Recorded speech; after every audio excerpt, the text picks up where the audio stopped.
Bukan hanya kematiannya yang membuat mereka sedih. Kabar yang mereka terima adalah kalau Syekh Siti Jenar mati berubah menjadi binatang atau asu belang yumyang. Kamu ziarah ke makam gurumu, jangan sesekali bikin masalah. Kalau kamu bikin masalah, berarti kamu memusuhi Demak. Ya tak? Kalau kamu memusuhi Demak, saya adalah orang Demak yang wajib menenteramkan Demak.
Pemirsa, jumpa lagi bersama saya Ari Bayu dalam acara Napak Tilas Budaya Nusantara.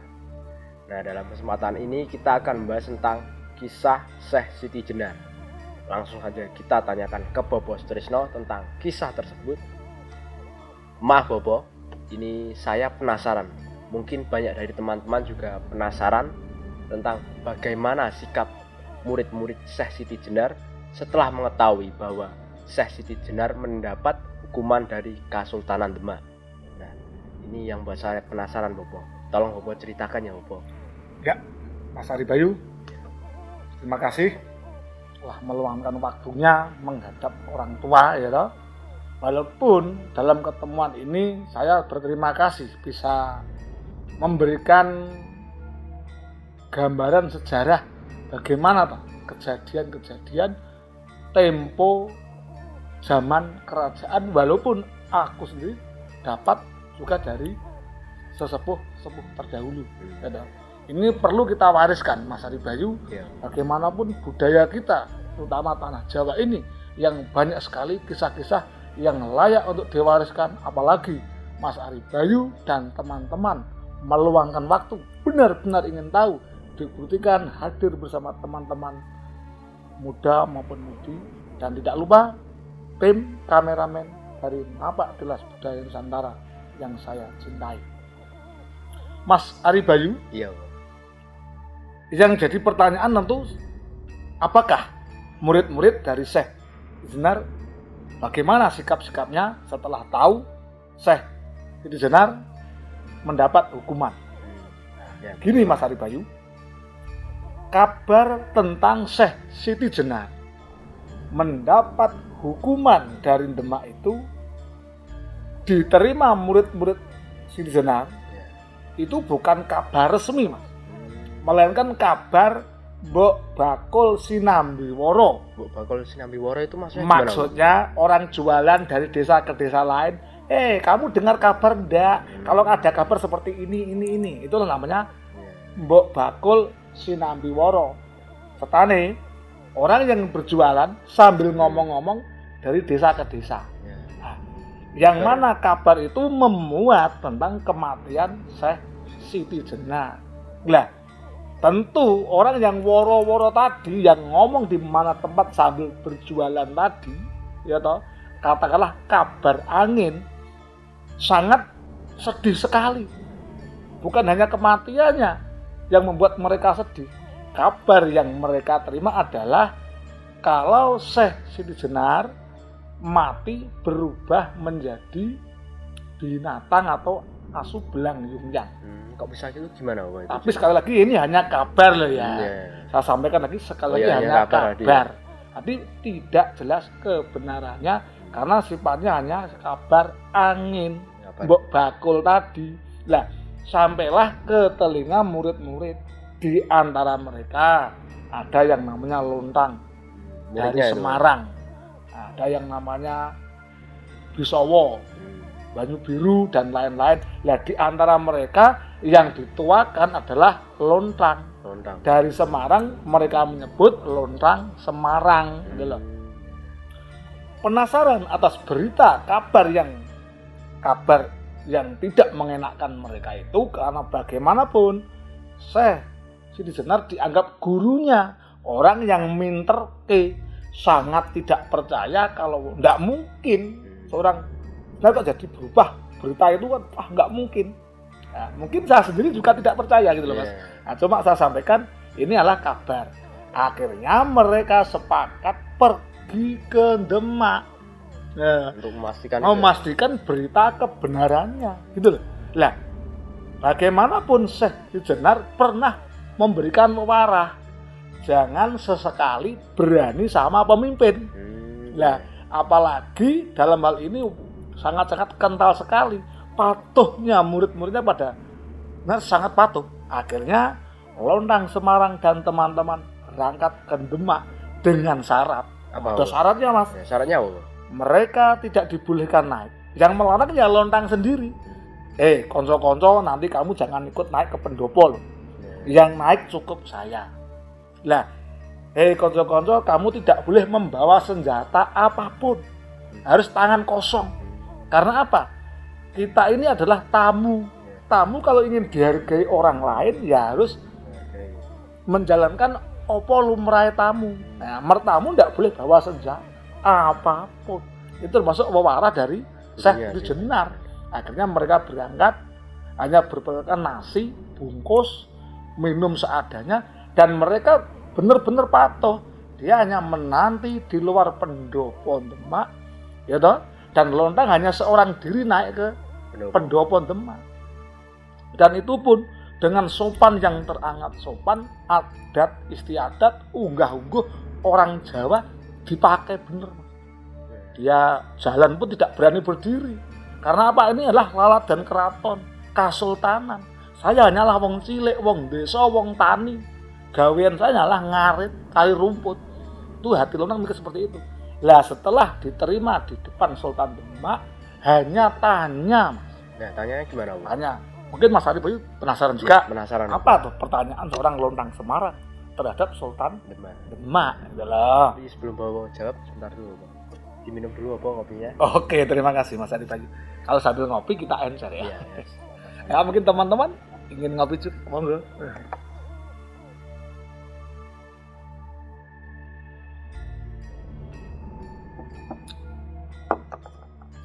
Gimana Om? Tanyanya gimana?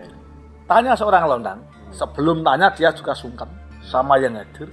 Karena menurut Lontang sayalah yang paling rendah dalam kasta. Sungkem sama Sultan, para wali dan semua yang hadir di situ. Ya siapapun yang hadir. Lontang hanya tanya, maaf Kanjeng Sultan, saya hanya ingin miterang. Jawaban Kanjeng Sultan adalah menentukan jawaban ke saya dan saya akan saya sampaikan ke teman-teman. Apa benar guru saya telah sedo? Sultan diam. Yang kedua, apakah benar sedonya guru saya telah berubah menjadi binatang? Sultan diam lagi. Akhirnya Sultan menyerahkan jawabannya kepada Wonosalam dan para wali yang ada di situ.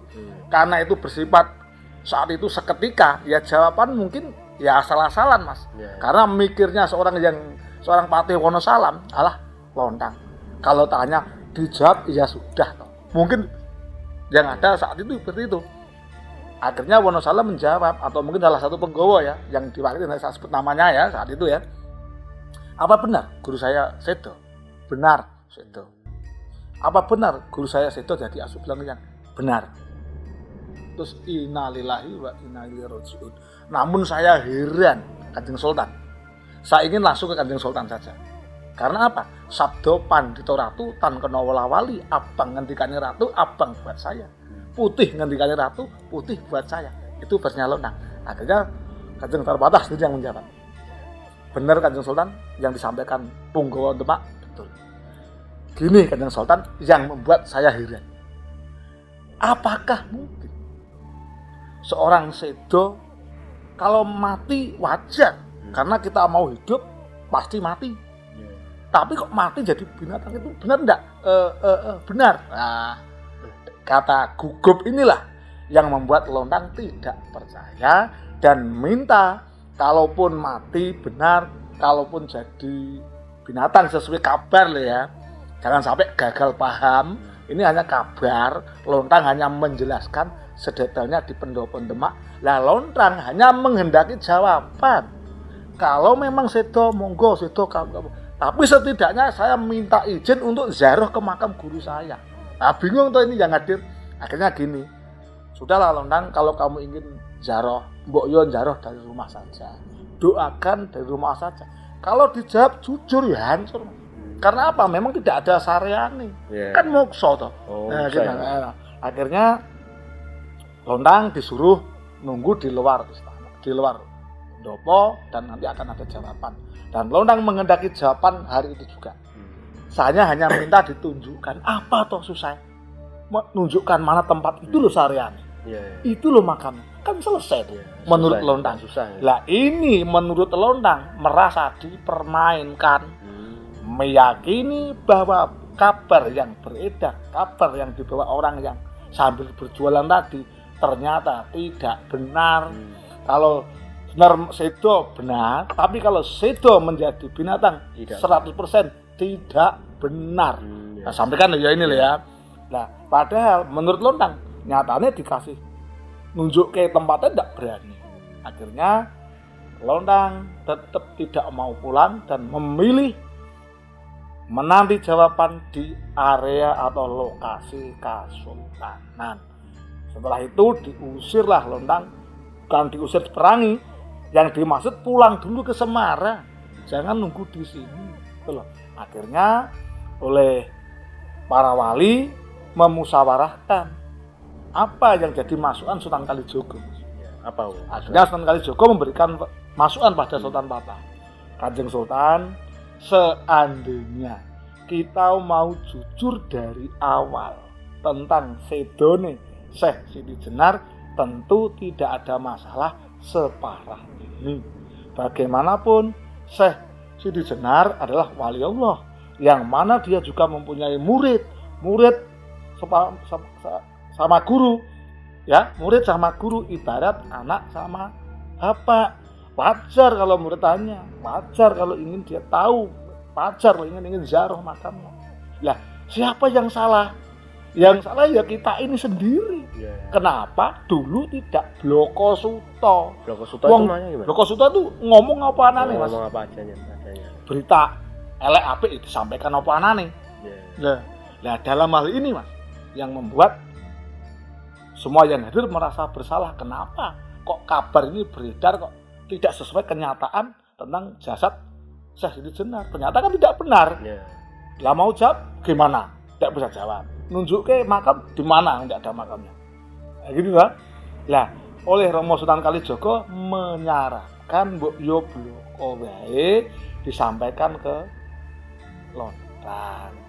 Lah, mungkin salah satu Punggawa Demak saat itu juga ada yang tidak suka. Siapa? Mungkin salah satu Punggawa, Mas, yang menghendaki Lontang itu dianggap membuat masalah di Demak. Juga khawatir kalau nanti pengikut Syekh Siti Jenar semakin banyak. Ya maklum tuh, Mas. Namanya persaingan kan di dunia apa aja ada. Dagang ada saingan. Gitu. Lah mungkin orang-orang Punggawa, ya, Punggawa Demak yang tidak suka atas kelakuan Lontang. Iya. Yang banyak wong cilik tekok macam-macam kon mulai ora gelem ya wis. Akhirnya ada salah satu yang menghendaki tanpa sepengetahuan Sultan Demak, ya toh, dia mengikuti Lontang dan dia pura-pura memberitahu, saya tahu makamnya. Ya, gini-gini kan dia tidak tahu, tapi Lontang tetap tidak percaya. Terus gimana itu? Akhirnya saran dari Sunan Kali tadi, Kalau semua diawali dengan kejujuran, tentu lain urusannya. Akhirnya Mas, Sunan Kalijogo memberanikan diri usul dengan Kanjeng Sultan Patah, minta waktu untuk menemui Lontang. Nah, setelah Kanjeng Sunan Kalijogo menemui Lontang, tanya dulu. Kanjeng Sunan Kali tanya sama Lontang, Lontang, ngapain kamu? Waduh, Romo Sunan Kali, lu. Dia sungkem, Mas. Duh, kamu kok sungkem saya? Saya kan enggak guru kamu secara langsung. Maaf, Romo Sunan Kali sudah menjadi amanah Guru Agung Syekh Siti Jenar. Kalau saya ketemu wali di Demak Bintoro yang berpakaian seperti kejawen, baju hitam pakai busana Jawa, sungkemlah kamu, hei Lontang. Sungkemlah kamu. Dalam arti ucapan Romo Sunan Kali sama dengan ucapan saya. Abang ngendika Sunan Kali, abang ngendikane Syekh Jenar. Ibarat daun suruh, berbeda lumah dan tengkurupnya, kalau digigit sama rasanya. Itu versi seorang Lontang. Amanah dari gurunya seperti itu. Jangan sesekali kamu berani menatap saja, ya, bahkan menatap saja kalau hindari, karena seorang Sunan Kalijogo, Sunan yang betul-betul bisa diterima di hati rakyat Jawa. Makanya Lontang, saya ingin tanya, kali kamu ke Semarang, tujuan kamu ke Demak, tujuan kamu apa? Ingin tanya Romo Sunan Kali. Lah, menurut kamu tanya itu adilnya bagaimana? Dawuh dalem Guru Agung Syekh Siti Jenar, orang bertanya adilnya adalah dijawab dengan jujur. Misale Lontang, yang jawab saya, percaya enggak kamu?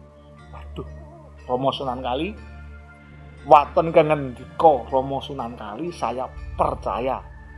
Kok bisa? Karena apa? Dawe Guru Agung Syekh Siti Jenar, Romo Sunan Kali tidak pernah ngapusi. Akhirnya, baik, tanyalah kamu. Tapi saya juga pesan Lontang, kamu percaya ya monggo, kalaupun tidak masalah. Aku juga manusia biasa. Baik, Romo Sunan Kali, saya mau tanya, apakah benar Guru Agung Syekh Siti Jenar sedo?